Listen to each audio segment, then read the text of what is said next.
حي على الصلاة.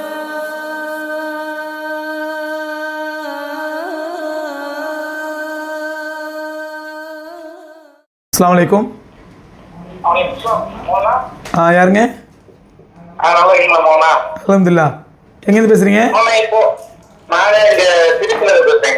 சொல்லுங்க. இப்ப இந்த கட்சிக்காரங்க எல்லாம் இஃப்தார் வைக்கிறாங்க. இப்போ நாளைக்கு கூட தமிழக வெற்றி கழகம் அப்படின்ற ஒரு கட்சியில இஃப்தார் வைக்கிறாங்க. இந்த முஸ்லிம்கள் எல்லாம் போறாங்களே, இதெல்லாம் கூடுமா? சொல்றேங்க. அதாவது ரமதான் வந்துட்டாலே ஒரு இஃப்தார் கலாச்சாரம் ஆரம்பிச்சிடும். கட்சிக்காரங்க இஃப்தார் வைக்கிறாங்களே, அந்த இஃப்தாரில் போய் கலந்துக்கலாமா அப்படின்னு கேட்குறாங்க. ஸோ அதில் முதல்ல புரிஞ்சுக்கங்க, அரசியல் கட்சிகள் இஃப்தார் நடத்துவது என்பது அது வடநாட்டு கலாச்சாரம். அது அப்படி நம்ம தமிழ்நாட்டில் வந்து இது வந்து ட்ரெண்ட் ஆகிப்போச்சு. எல்லோரும் இஃப்தார் நடத்தணும் ட்ரெண்ட் ஆகிப்போச்சு. இதில் பெரும்பாலும் என்ன பண்ணுறாங்கன்னா, முஸ்லீம்கள் தான் செலவழிக்கிறாங்க. முஸ்லீம்க்கு அந்த உதாரணமாக திமுகவில் ஒரு கட்சியில் முஸ்லீம்கள் இருந்தால் அந்த முஸ்லீம்கள் என்ன பண்ணுறாங்க, அவங்க செலவழித்து எல்லாத்தையும் முஸ்லீம் கூப்பிட்றாங்க. அவங்க தலைவரை கருணாநிதி இருக்கவர் கருணாநிதியோ இல்லை இப்போ ஸ்டாலினையோ இல்லை உதயநிதி ஸ்டாலினையோ கூப்பிட்டு இஃப்தார் நடத்துகிறாங்க.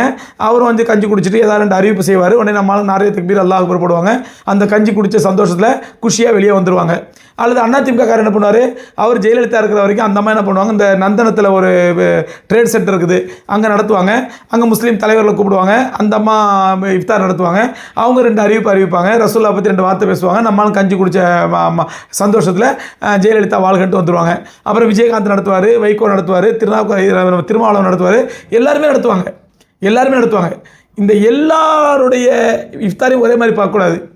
இங்கே நம்ம கவனிக்க வேண்டியது என்னன்னு சொன்னால், அந்த இஃப்தாருக்கு செலவழிக்கிறவங்க யாருடைய காசு, எந்த காசில் கஞ்சி கொடுக்குறாங்க, அந்த கஞ்சி நம்ம குடிக்கலாமா, இதை யோசிக்கணும். ஏன்னு சொன்னால் சகோதரர்களே, நாம் பகல் பூரா நேற்று முந்தானத்து பயனோட சொன்ன நினைக்கிறேன், பகல் பூரா நம்ம வந்து நோன்பு வச்சு அல்லாவுக்காக வேண்டி விரதம் இருந்து நோன்பு திறக்கும் பொழுது ஒரு ஹராமான காசில் நோன்பு திறந்துன்னு வச்சுங்களேன், அந்த நோன்பே பாழாக போயிடும்.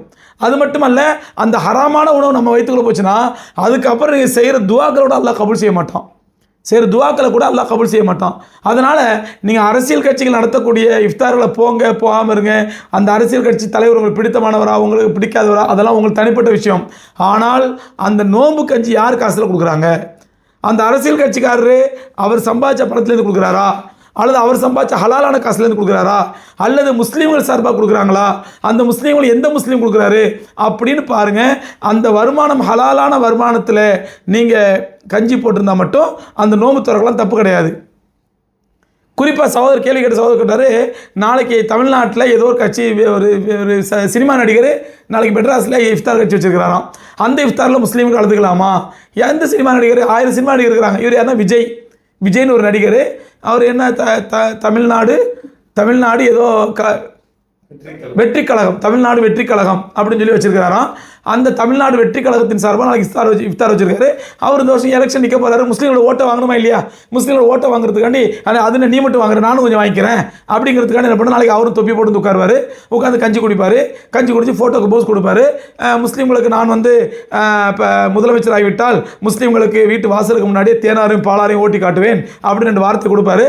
முஸ்லீம்கள் அந்த கஞ்சி குடித்த சந்தோஷத்தில் வெளியே வந்துடுவாங்க. இது வருஷம் நடக்கிறது. ஆனால் குறிப்பாக இந்த தமிழ்நாடு கழகம் வச்சிருக்கிறாரு, தமிழ்நாடு வெற்றி கழகம். இந்த தமிழ்நாடு வெற்றி கழகத்துடைய தலைவர் விஜய் இருக்கிறாரு. இவர் வந்து இது வரைக்கும் அரசியல் கட்சியில் இவருக்குன்னு கட்சி யாரும் செலவு பண்ணுறதில்லை, யாரும் காசு கொடுக்குறதில்ல. எல்லா மாநாட்டையும் அவரோட சொந்த காசில் நடத்துகிறாரு. அவர் சொந்த காசில் நடத்திட்டு இருக்காரு. அவர் ஒரு படத்துக்கு 100 கோடி 200 கோடி வாங்குறாராம். அந்த காசில் போய் நடத்திட்டு இருக்காரு. அவரோட சொந்த பணம் என்ன வருமானம்? விஜயுடைய சொந்த வருமானம் என்ன வருமானம்? முழுக்க அல்லாஹ்வாலும் அல்லாஹ் ரசூலாலும் சபிக்கப்பட்ட ஹராமான பணம். அசிங்கத்தை, ஆபாசத்தை, அருவருப்பை, சாராயத்தை, விபச்சாரத்தை அடிப்படையாக வைத்து சம்பாதித்த பணம். விபச்சாரத்தில் சம்பாதிச்ச பணம், சாராயத்தில் சம்பாதிச்ச பணம், இளைஞர்களை எல்லாம் குடிகாரங்களாக மாற்றி குடிக்க வைத்து சம்பாதிச்ச பணம். அது இப்படி இவர் குடிக்கிறதுனால தான் இளைஞர்லாம் குடிக்கிறாங்க. இதே மாதிரி நாளைக்கு ரஜினிகாந்த் அவரோட சொந்த செலவில் ஒரு இஃப்தார் நடத்தினா அதுவும் ஹராம் தான். ரஜினிகாந்த் அவர் சொந்த காசில், அவர் சம்பாதிச்ச காசில் ஒரு இஃப்தார் நடத்துறாருன்னா அதுவும் ஹராம்.